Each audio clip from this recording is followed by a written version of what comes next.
Jeste li ikada kombinirali sodu bikarbonu i lovorov list? Ako niste, sada je pravo vrijeme. U ovom videu pokazat ćemo vam jednostavan trik koji će vas iznenaditi. Otkrićete različite načine upotrebe ove kombinacije, zato obavezno ostanite do kraja. Ovu metodu koristim desetljećima i može vam uštedjeti mnogo novca. Prije nego što krenemo, imam sjajan savjet za vas. Ako se u vašem domu skuplja vlaga na zidovima, probajte ovo. Stavite nekoliko listova lovora u sodu bikarbonu i postavite posudu ispod kreveta ili na prozor.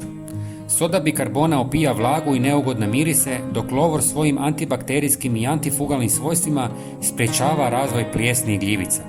Ova kombinacija pomaže održavanju zraka svježim i suhim, poboljšavajući kvalitetu života u vašem domu. A sada vratimo se glavnoj temi. Usitnite nekoliko listova lovora i dodajte žlicu sušene mente. Ovim postupkom brže se oslobađaju korisni sastojci. Prijatelji, pišite nam u komentarima odakle nas pratite. Volimo čuti vaša mišljenja.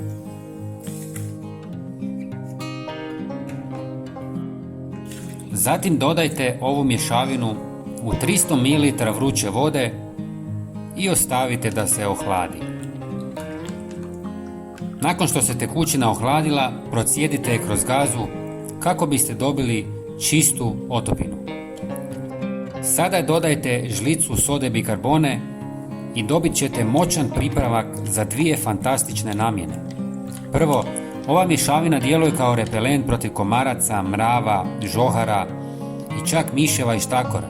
Insekti i glodavci ne podnose miris mente i lovora. Možete ga raspršiti po površinama, dvorištu, pa čak i na koži, a rezultat će vas oduševiti. Više nećete morati trošiti novac na skupe kemijske preparate. Drugo, ova kombinacija je izvrsna za oralnu higijenu. Menta donosi osjećaj svježine, lovor djeluje antibakterijski, a soda bikarbona pomaže u uklanjanju kiselosti, čišćenju i izbeljivanju zuba. Koristeći ovaj prirodni pripravak imat ćete svjež dah i zdrava usta i to bez trošenja na skupe paste i vodice za ispiranje. Prijatelji, ako vam se svidi ovaj trik, podijelite video s prijateljima kako bi i oni iskoristili ove savjete. Također, ne zaboravite se pretplatiti na naš kanal. Potpuno je besplatno.